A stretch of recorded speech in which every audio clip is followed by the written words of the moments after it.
Transpiration types कितने प्रकार का ट्रांसपायरेशन का मतलब हिंदी में होता है बाष्प उत्सर्जन। पौधों में पानी का लॉस कहाँ कहाँ से होता है उसके बारे में पढ़ना है।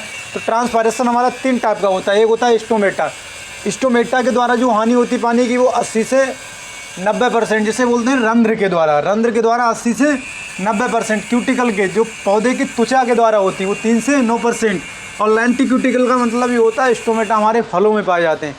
ये फल है, फल में भी स्टोमेटा होता है। तो फल के द्वारा हानि जो होती है पानी की वो 1%। कितनी होती है 1%।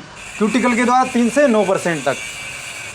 पढ़ना है टाइप्स ऑफ लीव्स। पत्तियां कितने प्रकार की होती हैं, पौधों की पत्तियां कितने प्रकार की होती हैं। तो सबसे पहला पढ़ना है मार्जिन के आधार पे। मार्जिन मतलब ये पत्ती के जो साइड सिरा होता है, जो साइड वाला जो सिरा होता है उसी को हम मार्जिन कहते हैं। मार्जिन के आधार पे पत्तियां 2 प्रकार की होती हैं, एक सरल पत्ती और एक संयुक्त पत्ती। जिसका मार्जिन एकदम बढ़िया हो, एकदम कटा फिटा ना हो, सीधा हो, तो वो कैसी पत्ती हो जाएगी हमारी सरल पत्ती। कैसी होगी सरल पत्ती। कैसी होगी सरल पत्ती, जिसमें आम आता केला आता, जिसका मार्जिन कटा फिटा ना हो। मार्जिन कैसा हो एकदम सीधा हो, तो वो कैसा है केला और आम की पत्ती। एग्जाम्पल में केला और आम की पत्ती। मार्जिन के आधार पर मार्जिन एकदम अच्छा हो, बिल्कुल कटा उटा होना। और संयुक्त पत्ती उसे कहते हैं जिसका मार्जिन ऐसे कटा कटा होता है। ऐसे देखो कटा हुआ होता है, मार्जिन नहीं होता है। तो उसमें हमारी आती है जैसे नीम है, गुलाब नीम की पत्ती ऐसे बीच बीच में ढचकल पचकल हो गई, कटी फटी हो गई। ये किसके आधार मार्जिन के आधार पर दो प्रकार की होती है। सरल पत्ती जो एकदम सिंपल बनी हुई है वो सरल पत्ती है, और संयुक्त पत्ती उसे कहते हैं जिसमें कटिंग लगी हुई, कटी फटी हुई। इसमें जैसे नीम की पत्ती, नीम है, और ये आम की पत्ती। और हमारा दूसरा सिरा के आधार पे, सिरा विन्यास के आधार पे, जो बीच वाला सिरा विन्यास होता है, ये बीच में जो होता है पत्ती के बीच में, जिसको बोलते हैं एकांतर पत्ती, जो एकदम लंबी हो, ऐसे लंबी हो। एकांतर पत्ती एकदम लंबी हो, एकदम और जिसका सिरा विन्यास कैसा, जो अंदर का सिरा, जो नसें होती हैं जिसे हम कहते हैं सिरा विन्यास, सीधी सीधी हो,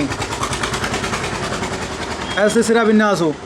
तो जैसे धान की पत्ती, गेहूं की पत्ती और केला की पत्ती सिरा विन्यास के आधार पर ज़्यादातर आती है मोनोकाट सीड। यहाँ ध्यान रखना सीधी पत्ती जो एकांतर पत्ती उसी पौधे में पाई जाएगी जो एक बीज पत्री हो, जिसका बीज काटने पे तोड़ने पे 2 भागों में डिवाइड ना हो। जैसे हमारा धान है, गेहूं है, मक्का है। तो ये कैसा, ये सीधा सिरा विन्यास कैसा होगा, इसमें सीधा सीधा होगा एकदम जाल। और दूसरा है जालकाव्रत पत्ती। जालकाव्रत मतलब ये होता है जिसका सिरा विन्यास, ये सिरा विन्यास जाली की तरह हो, ऐसे ऐसे ऐसे ऐसे देखे होगे, ऐसे होता है, एक जाली नुमा हो, जाल की तरह से। जैसे एक ये मेन लिख रहा है, इसमें से भी सिरा विन्यास से निकला होता है। तो उसके आधार पर जैसे आम या डाइकाट सीड, इसकी पत्ती हमेशा छोटी होगी। जाल का व्रत जो पत्तियां होती है वो छोटी होंगी, मगर इनके कैसा होगा, जाली की तरह सिरा विन्यास होगा। और एकांतर पत्ती हमेशा लंबी होगी, एकदम सीधी, और उसका सिरा विन्यास सीधा सीधा होगा। और हमारे रूपांतर के आधार पर, ये तो हमारे मार्जिन के आधार पे, सिरा के आधार पे पत्ती। अब हमारा रूपांतर, कुछ पत्तियां ऐसी होती हैं जो अपने आप में परिवर्तन कर लेती हैं। जैसे हमारा जीरोफाइट्स पौधे, नागफनी है, एलोवेरा, उनकी पत्तियां कांटों में बदल जाती हैं, क्योंकि पानी की कमी होती है। पानी की कमी होने के कारण पत्तियां किस में बदल जाती हैं, कांटों में परिवर्तन हो जाती हैं। कुछ कीटभक्षी पत्तियाँ होती हैं, कीटभक्षी वो पौधे होते हैं जिसमें N2 की कमी हो जाती है, नाइट्रोजन की कमी होने के कारण वो क्या है, वो कीट को मार के खा जाती हैं।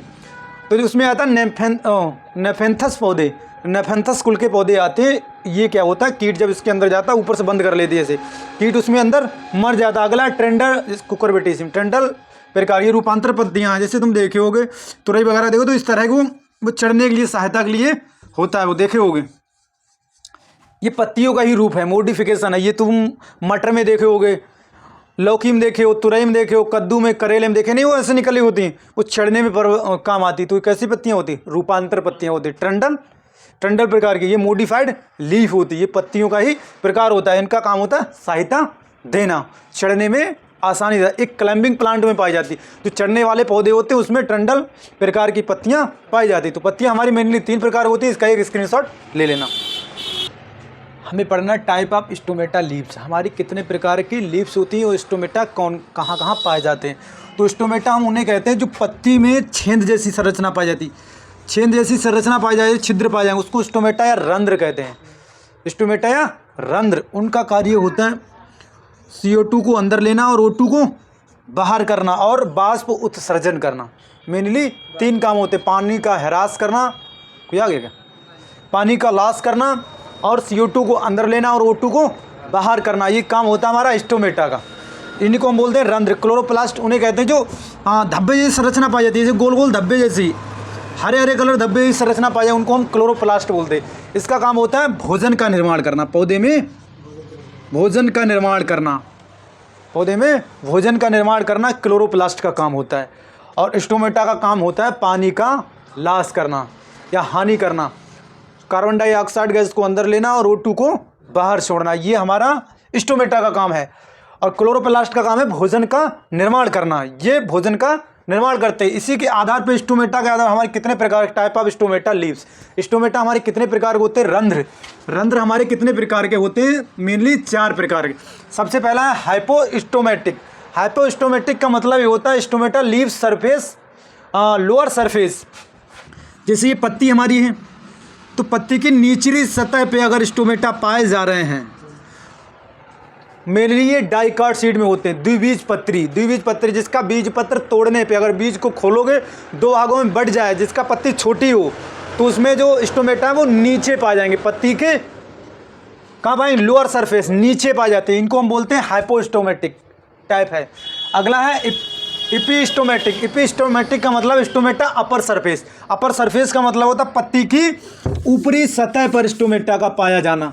पत्ती की ऊपरी सतह पे, अगर पत्ती की ऊपरी सतह पे स्टोमेटा पाए जा रहे हैं तो वो हमारा अपर सरफेस स्टोमेटा हो गए। ये फ्लोटिंग हाइड्रोफाइट्स में पाए जाते हैं। जो जलीय पौधा होता है जैसे जलकुंभी वगैरह, जो जल के ऊपर रहती है। फ्लोटिंग माने होते हैं तैरने वाले पौधे। जो तैरने वाले पौधे होते हैं उनमें स्टोमेटा ऊपर की तरफ पाए जाते हैं। डाइकाट जो बीज होता है उनमें स्टोमेटा नीचे की तरफ पाए जाते हैं।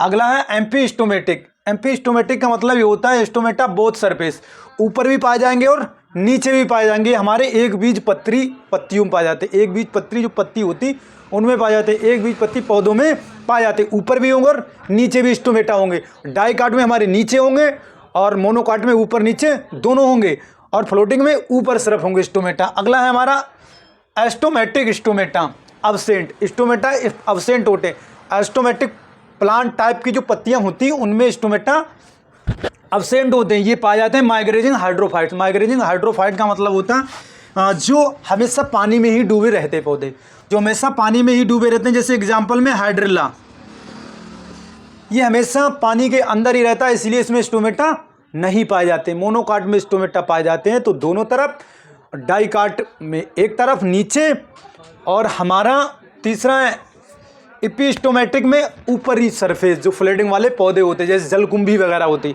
इसका एक स्क्रीनशॉट ले लो उसको।